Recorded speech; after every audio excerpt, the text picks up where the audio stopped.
ભાઈઓ બહેનો, આપણા સમાજની એક એવી રચના કે મિલકતો હંમેશા પુરુષના નામે હોય. ઘર હોય તો કોના નામે?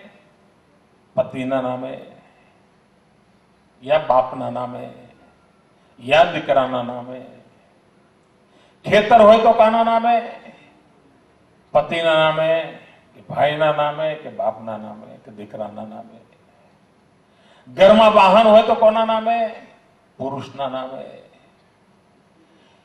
દુકાન હોય તો કોના નામે? પુરુષના નામે.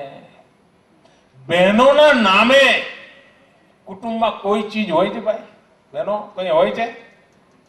કાંઈ હોય છે? નથી હોતું ને. ખેતર બી તમારા નામે નહીં, દુકાન બી તમારા નામે નહીં, ઘર પણ તમારા નામે નહીં, સ્કૂટર મોટર ઘરમાં હોય તો એ તમારા નામે નહીં, ટ્રેક્ટર હોય તો તમારા નામે નહીં. અને ન કરે નારાયણ અને કંઈક થયું, ઘરમાં કમાનારને ઈશ્વર લઈ ગયો તો શું થાય?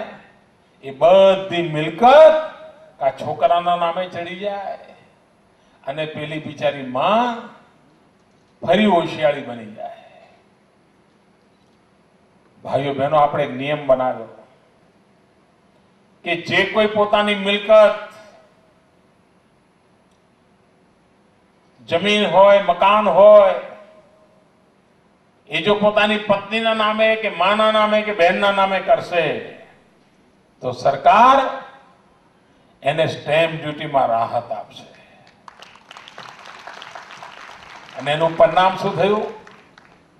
આજે ગુજરાતમાં જે મિલકતો ખરીદાય છે, વેચાય છે, એમાંની હવે મોટા ભાગની મિલકતો બહેનોના નામે ખરીદાય છે.